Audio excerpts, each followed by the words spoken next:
各位朋友好，又係我 Gary 啊！嗱，趁現在咧係年尾啦，我哋唔好等到下年嘅年頭或者 RRSP season，我哋先至去回顧翻我哋喺過去嗰一年咧，我哋能唔能夠做得到原先訂立嘅一啲財政嘅目標咧？嗱，如果你過去嗰一年原先訂立嘅目標都做不到嘅話，其實好大機會未來嗰幾年甚至嗰幾十年咧，你嗰個計劃都係行唔通嘅，你會遇到好多嘅財政煩惱。嗱，所以我特意安排咗咧一個線上嘅退休策劃講座，係用 Zoom 進行嘅。個 topic 叫做以正面嘅態度去解決常見嘅財政煩惱。嗱，日期咧就會係2025年12月13號星期六咧，多倫多晏晝嘅4點鐘，或者溫哥華晏晝嘅1點鐘嘅。嗱，講多次嘅日子係2025年10月13號星期六，多倫多晏晝4點鐘，或者溫哥華晏晝1點鐘嘅。嗱，有興趣嘅朋友嗱嗱聲同我登記。嗱，呢個唔係普通嘅理財講座嚟嘅，我哋會幫你 pinpoint 到好多我哋一般人希望達到嘅一啲退休目標咧，遇到嘅退休煩惱咧，最重要嘅係我哋能夠提供到解決方案。嗱，有興趣朋友記住同我登記。嗱，呢個理財講座唔會令你失望嘅。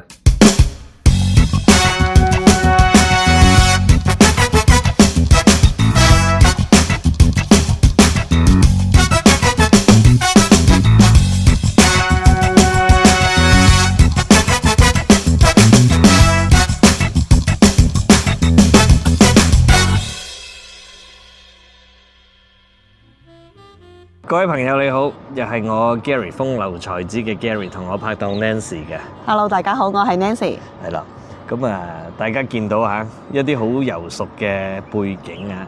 咁我哋而家身處香港嘅，咁我冇出片咧都成半年有多，或者可以同大家 update 下我啲近況啦嚇。嗱，其實咧就話喺半年前到啦，最忙我哋每年最忙嗰陣時咧就係嗰個喺加拿大咧就我哋叫 RRSP season。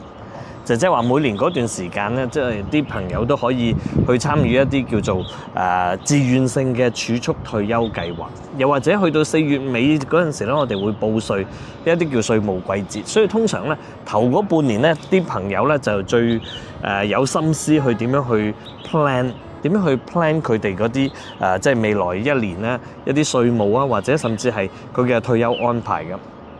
咁所以咧頭半年好忙。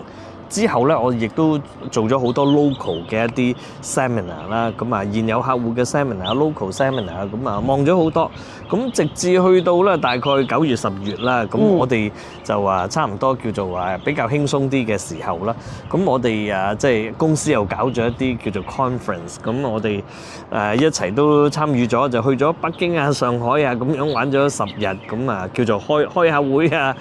玩下咁樣啦，咁跟住唔使講啦，去到北京、上海，我哋都順帶就會翻嚟香港咧，因為我哋雙方父母家長都喺香港嘅，咁探下佢哋，咁同埋咧，即係近排咧，就亦都有好多朋友咧，就即係話去國內買下樓啊咁樣，中山啊，咁我又順便八卦跟埋朋友去睇。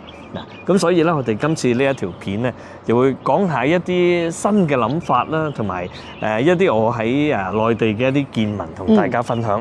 咁但係當然咧，其實有好多朋友咧，就未必咧係有睇過我哋啲片嘅。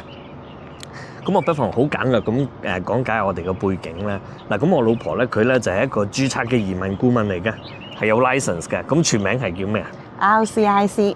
係啦，冇錯，一個註冊嘅加拿大嘅移民顧問。咁咧，而我咧，我就係一個 financial advisor。咁我哋好特別嘅背景嘅。咁我哋咧就有屋企喺溫哥華、Edmonton 咧，同埋多倫多。咁我都有 office 喺唔同嘅地方嘅。咁呢一個就係大個背景。仲有其實我哋咧喺加拿大嘅日子真係唔短嘅。我以前咧15歲就嚟加拿大讀書，跟住去到98年咧就大學畢業，我主修 econ 嘅，我哋都係。咁我就同時間讀埋 physics 嘅。咁後來翻咗香港，98年翻香港咧，我就我哋都係做咗一個獅子銀行，大家知邊間咧嚇？喺獅子銀行工作，咁做咗10年啊，直至咧我哋被調咗去溫哥華之後咧，咁我喺當地嘅獅子銀行工作，亦都喺當地嘅一啲西人銀行工作過嘅。咁後來咧，我哋都 quit 咗，我就離開咗銀行咧，做咗一個獨立理財顧問。而我老婆咧，佢就做咗一個加拿大註冊嘅移民顧問，就係咁樣。咁呢個就大概我哋背景。咁而我每個月咧都有大概1/3時間都喺溫哥華，1/3時間喺多倫多啊，同埋1/3時間喺 Edmonton。因為我老婆仔女喺 Edmonton，只不過 office 喺唔同嘅地方，每個月都周圍 travel。嗱，呢個就係我嘅大概工作同埋個背景。嗱，咁啊講下今次先嚇。今次咧就我翻嚟香港啊，叫探親啦，咁亦都有好多見聞嘅。咁啊，我想有幾點咧，我覺得係值得去分享下啦。咁咧就即係講翻我嘅老本行啦。咁喺過去咧就即係加拿大人咧，中意特別 focus 喺理財嗰陣時咧，就通常咧就喺年頭啊嗰陣時咁樣噶。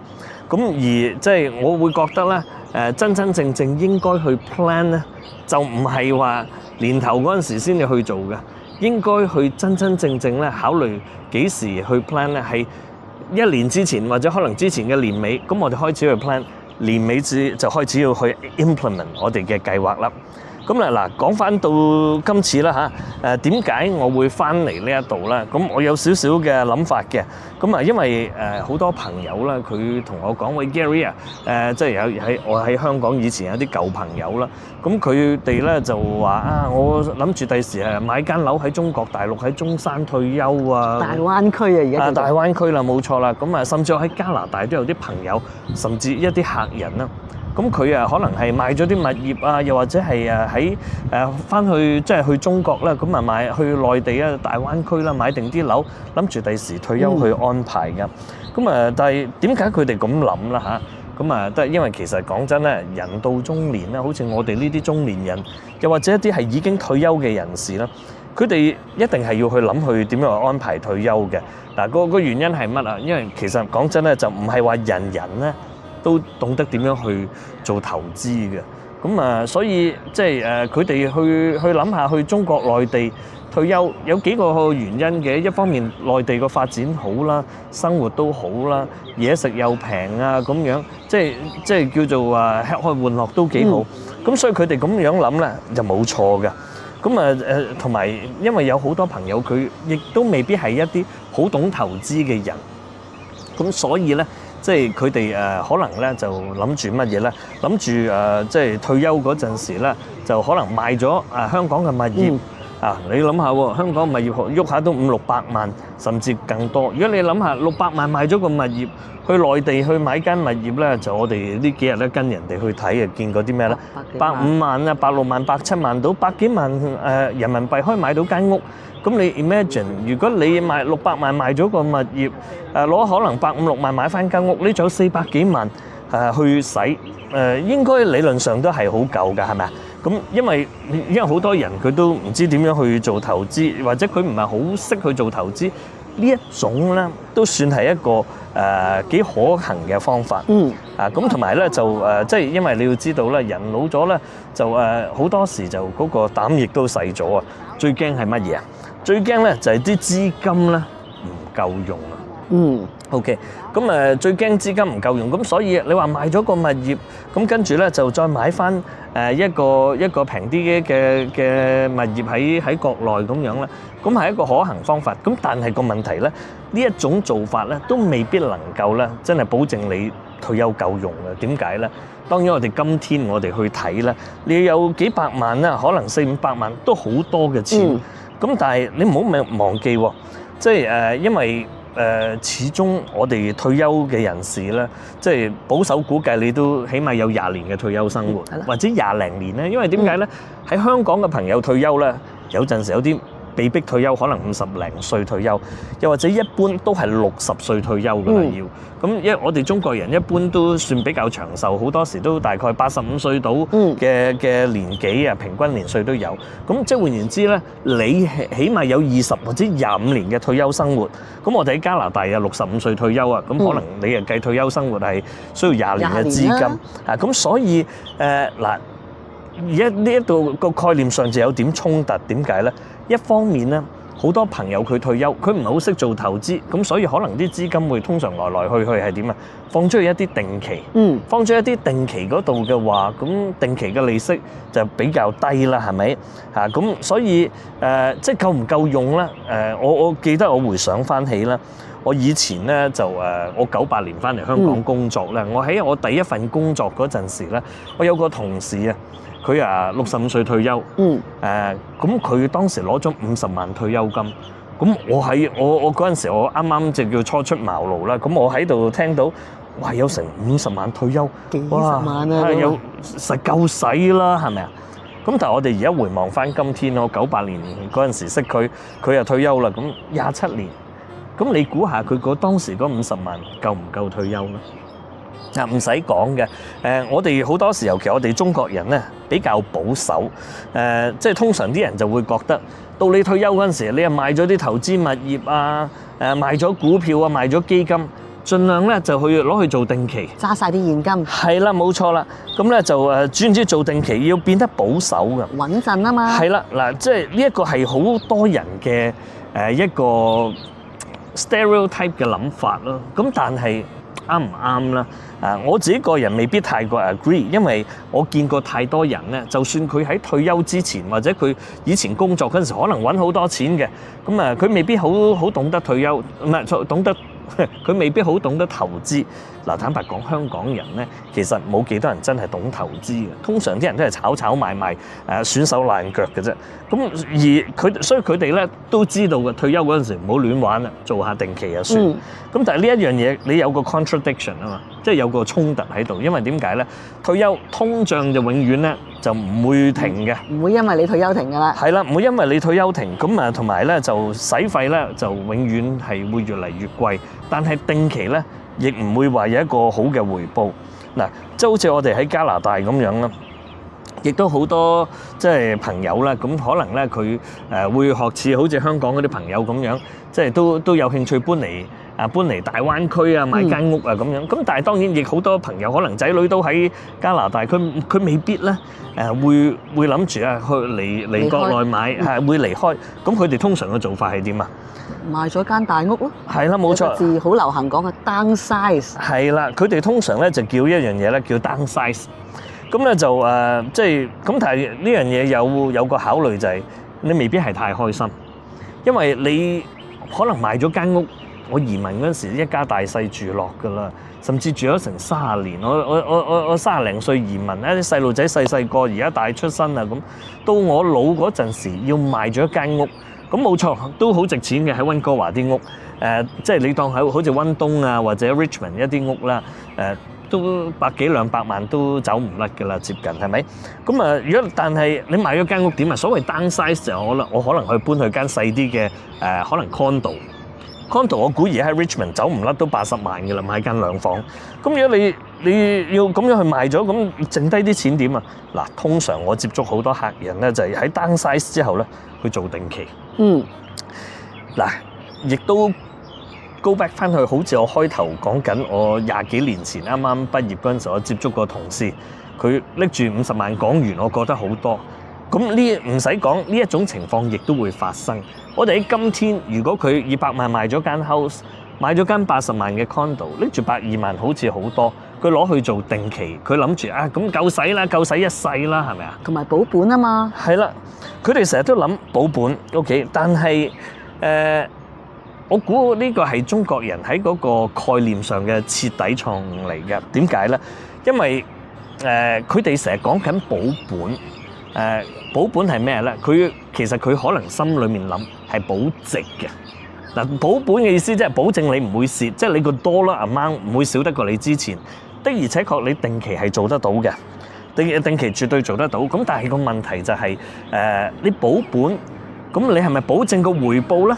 嗱，老實講啊，嗱，你喺定期嚟講咧，我喺香港1998年開始做工作咧，頭嗰10年咧接近係零利息嘅，有翻咁上下資歷嘅朋友咧，個個都知嘅。講緊1998至到2005、2006嗰陣時係零利息咁滯嘅，做個定期咧喺香港做咧接近0嘅啦，喺加拿大可能係高少少。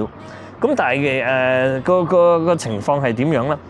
你做定期冇錯，你係保個本，但係你保唔到值，同埋再講啦，嗰定期利息都唔係保證。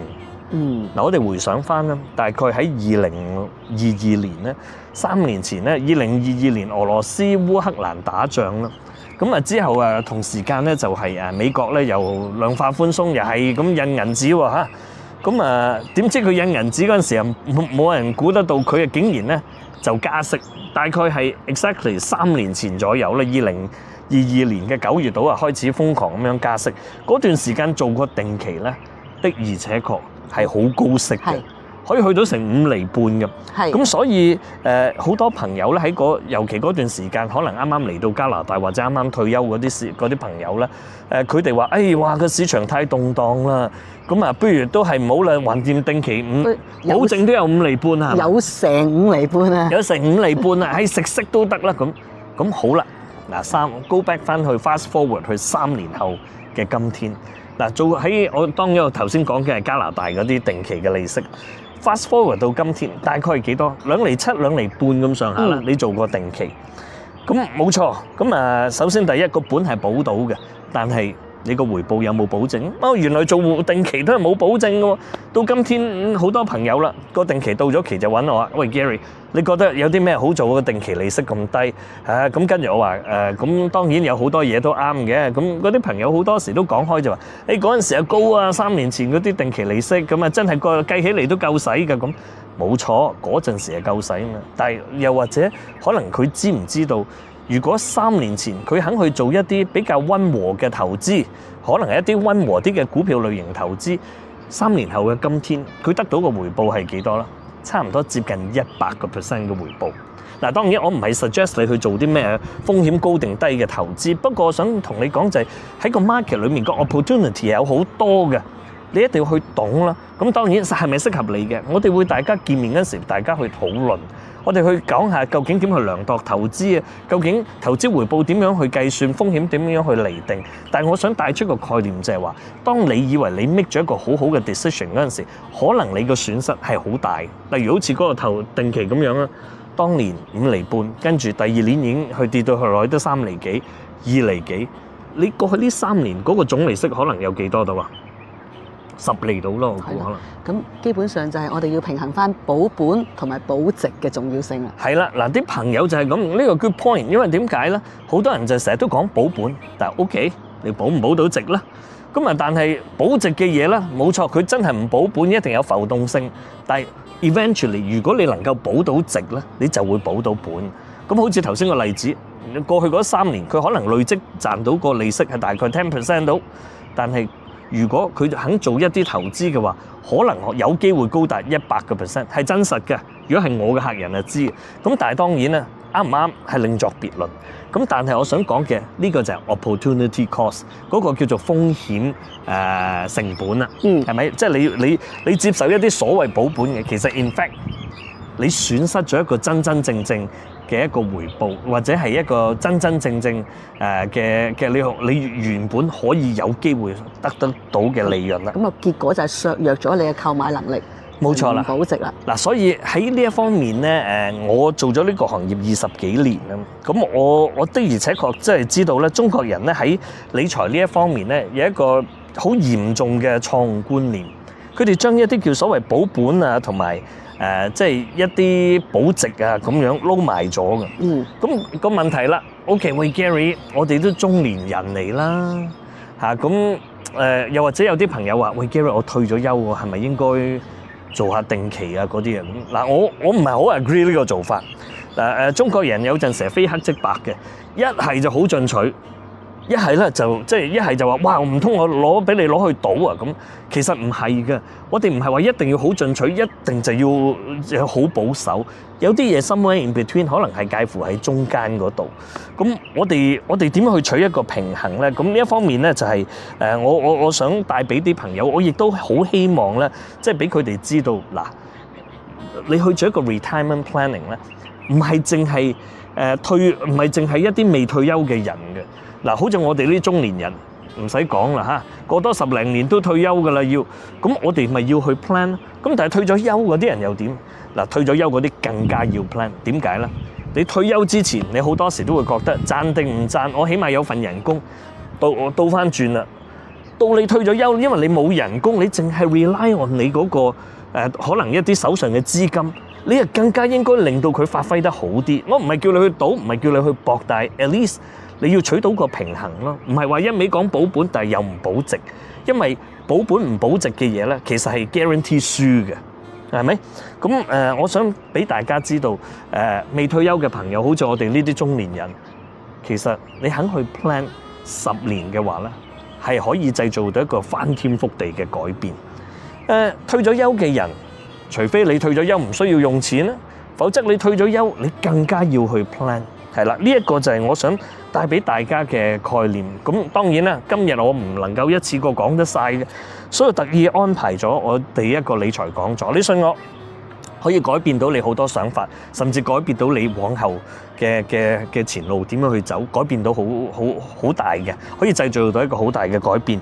咁我特意安排一個叫 Retirement Seminar。OK， 一個退休理財講座，呢個係 Part 1嚟嘅嚇。咁 Retirement Seminar 將會喺咧就係加拿大時間12月13號，2025年12月13號係星期六嚟㗎。咁多倫多時間就晏晝4點鐘，溫哥華時間咧就話晏晝1點鐘嘅。咁我知道有好多朋友咧喺香港啲朋友都有興趣聽嘅。咁今次嘅時間未必就到佢，但係唔緊要，你照同我登記。當然你肯喺香港時間夜晚 join 嘅，你都可以。但係我會特別去 arrange 一啲時間專係俾香港嘅朋友去聽嘅。咁裡面咧就會撇除咗好多加拿大嘅稅務。咁所以我想俾你知道，唔好以為你哋冇得 plan 啊。你記住，俾到自己10年8載嘅時間，係真係可以一個翻天覆地嘅改變。咁當然即係有好多嘅細節，我會同大家慢慢講，唔係 product selling 啊，唔會 sell 你去買啲乜，但係就一個好嘅 retirement planning 咧，的而且確係可以做到一個好大嘅改變。咁你相信亦都有好多朋友喺身邊亦發生過，有啲朋友可能未必係好高人工嘅，可能喺公司裏面低級過你。點知道佢退休嗰陣時咧，佢有好多嘅 asset 夠佢退休去慢慢用。但係你可能係佢上司，但係你可能從來都係好保守，淨係以儲蓄去做。到你退休嗰陣時，慢慢使嗰啲錢越使越縮水，咁亦即係會到最後會點咧？失去咗以前嘅光芒。嗱，咁我哋 retirement planning 就係要做呢一點，我哋要扭轉呢一個局勢，好冇？嗱，咁咧就係啦，今日我唔係講呢啲嘅，今日呢一集咧係諗住分享下乜嘢？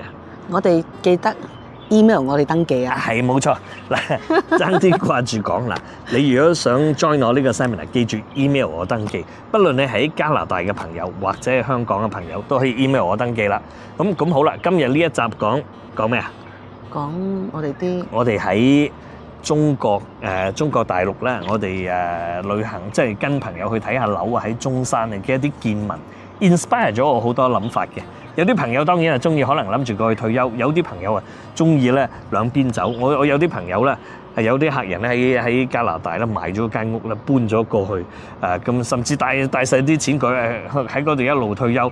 咁我去睇下佢哋嗰啲生活都真係唔錯㗎，係嘛？咁好啦，咁我哋或者唔好講咁多啦，我哋去片啦，好嘛？就咁話。嗱，你睇下嚟咗啦，佢就叫咗碗細嘅叉燒奶，叉燒奶幾錢啊？14蚊平嘅啫。嗱，我咧就奢侈咗啲啦，我呢一碗32蚊啊！32燒鵝比奶。你呢碗 top model 嚟應該係。呢個真係 top model 嚟嘅，你睇下嗱，真係誇張啊！你攞佢嚟好多人望住。你隻手做個比例啦。32蚊，即係所以唔怪得知咁多人話搬過嚟中山啦嚇。我唔係咩旅遊大使，不過的而且確真係都幾大碗嚇。咁好，我食嘢先。啱啱咧，我哋食完瀨粉，埋單真係好平。我嗰碗咧就特別貴嘅，燒鵝比奶32。你叫咗個 top model 啊嘛？top model 嚟嘅，你嗰碗幾錢啊？14蚊叉燒奶咯。嗱，你睇下即係喺唔同嘅生活環境啊。即係啲價錢都好唔同，其實比羅湖仲平，即係比深圳仲平好多。呢一度有好多呢啲咁嘅鋪頭。嗱，我想帶出個概念咧，即係有啲人即係安排退休啊唔同啦嚇。嗱，近年即係好多朋友咧話搬過嚟即係中國大陸啊，買間屋住咁樣啊。所以我個朋友過嚟睇，我咪跟埋過嚟八卦咯。嗱呢一區咧，佢哋叫咩火炬區係咪？係啊，中山火炬區。中山火炬區喎。咁啊，其實我都唔係好識路啫，因為我哋住喺酒店嗰度行過去。咁我哋琴日咧去過一個地方啊，叫做咩 Top Park 嘅，英文啊，中文叫咩啊？富日城商場。富日城商場。係啊，咁啊，我都啱跟轉頭帶大家去睇下。因為我都10幾年冇翻嚟香港，亦更加冇嚟大陸啦。咁啊，都其實大開眼界。我哋轉頭去睇睇好嘛？呢一度啊，富日城啊。係啊，你今日唔使我提你啦。今日唔使我提，因為我見到啦嘛。嗱，對面咧，嗰日咧，我哋有同啲朋友咧就嚟右手邊嗰度啊 Coco City 喎。係啊。咁好多原來好多嗰啲中港車咧，就直接嚟呢一啲咁嘅大商場。呢啲大商場通常咧附近咧都有一啲住宅嘅喎，即係好似喺香港嗰啲生活環境，但係當然冇咁逼仄啦，嗬。冇，爭好遠嗬。係啊，呢度係咪地鐵站嚟㗎？我唔知喎。巴士站、公交站係咪即係巴士站啊？公交站即係我估係巴士站啩。可以過馬路。係啊。嗱咁啊，我哋行下。喺呢一度過馬路咧，都真係要習慣下。行路都要。周圍撞嘅，但係好得意喎！嗱，你見佢呢一度都唔算話太多人啦。我哋琴日夜晚喺度行咧，好鬼多人。多人都好緊要，同埋咧呢一度咧啲人咧揸車咧有 U-turn 習慣。嗱喺加拿大唔可以噶嘛。嗱，我唔知你加拿大有啲新朋友知唔知加拿大唔可以 U-turn 嘅？其實個交通法例啦講到明嘅，只不過可能有一啲咧啲人違法嗰啲黑點咧，先至整個 no U-turn 喺度嘅啫喎。加拿大唔準嘅，不過呢一度咧啲人啊真係差唔多人人都會 U-turn 同埋啊好多呢啲叫電瓶車。幾過癮！我喺度幻想，如果我喺呢一度住嘅話咧，我都未必會揸車，可能整緊呢啲咁嘅車仔都夠癮。你真係會咁揸？我會啊！嗱，如果我一家4口喺度住嘅話咧，整2架車啱啱好4個人啦，不過4個大人嚟。我打車啊！我喺度想像，喂，如果加拿大賺錢呢度使都幾好喎，真係啊！外賣小哥啊！係啊，同埋呢一度咧，就我哋住酒店嗰2日咧，我哋買啲嘢啦，即係一啲無聊嘢，好似早幾日前啊，佢有啲傷風咳啊，咁啊，即係買藥啊，又或者係我想買啲濕紙巾咯，係啊，濕紙巾買啲濕紙巾，即係全部即係用個手機撳完之後，半個鐘咪送咗上嚟喎，又真係。我都唔好明佢啲貨收喺邊嘅，會可以送得咁快。我最快嗰個係10分鐘啊！誒，大家睇下呢一架車，呢一架叫做50宏光出嘅車仔，好過癮啊，係嘛？我都差唔多到我哋過馬路啦。係啊，哇！嗱，喂！哦！有冇搞錯？嗱，呢個仲繼續衝過嚟，豈有此理！哇！呢架嘢，哇！佢哋紅燈都夠膽照衝出嚟嘅喎，真係。幾神奇嘅真係。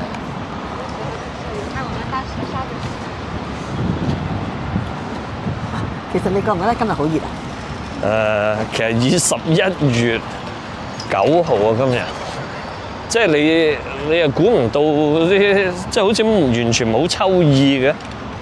喺加拿大已經凍啦。我記得我9月尾嗰陣時，我喺多倫多。我夜晚踩單車都8、9度都要着翻件 sweater。嗱 ，Top Park 入去逛下，有間 Starbucks 㗎喎。係啊。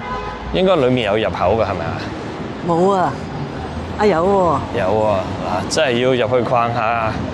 今次正牌港燦出城，見識下呢一度。其實我哋究竟係家燦定港燦？係港燦，唔係家燦。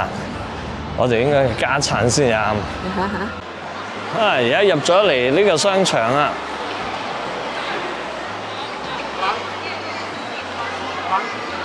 真係完全唔比香港啲商場遜色㗎，甚至可能係靚啲添啊！真係。啲中國製嘅電車做得好靚啊！真係，我都有睇過，我亦都坐過好多次。如果買間咁嘅樓咧，就真係會好貴。佢好得意啊！佢哋即係有窗台，你真係坐喺度沖涼都得喎！真係呢啲咁嘅自助嘅餐廳好多嘅，你睇下嗱，所有嘅海鮮齊晒。各位朋友好，又係我 Gary 啊！嗱，趁現在咧係年尾啦，我哋唔好等到下年嘅年頭或者 RRSP season， 我哋先至去回顧翻我哋喺過去嗰一年咧，我哋能唔能夠做得到原先訂立嘅一啲財政嘅目標咧？嗱，如果你過去嗰一年原先訂立嘅目標都做不到嘅話，其實好大機會未來嗰幾年甚至嗰幾十年咧，你嗰個計劃都係行唔通嘅，你會遇到好多嘅財政煩惱。嗱，所以我特意安排咗咧一個線上嘅退休策劃講座，係用 Zoom 進行嘅，個 topic 叫做以正面嘅態度去解決常見嘅財政煩惱。嗱，日期咧就會係2025年12月13號星期六咧，多倫多晏晝嘅4點鐘，或者溫哥華晏晝嘅1點鐘嘅。嗱，講多次嘅日子係2025年10月13號星期六，多倫多晏晝4點鐘，或者溫哥華晏晝1點鐘嘅。嗱，有興趣嘅朋友嗱嗱聲同我登記。嗱，呢個唔係普通嘅理財講座嚟嘅，我哋會幫你pinpoint到好多我哋一般人希望達到嘅一啲退休目標咧，遇到嘅退休煩惱咧，最重要嘅係我哋能夠提供到解決方案。嗱，有興趣朋友記住同我登記。嗱，呢個理財講座唔會令你失望嘅。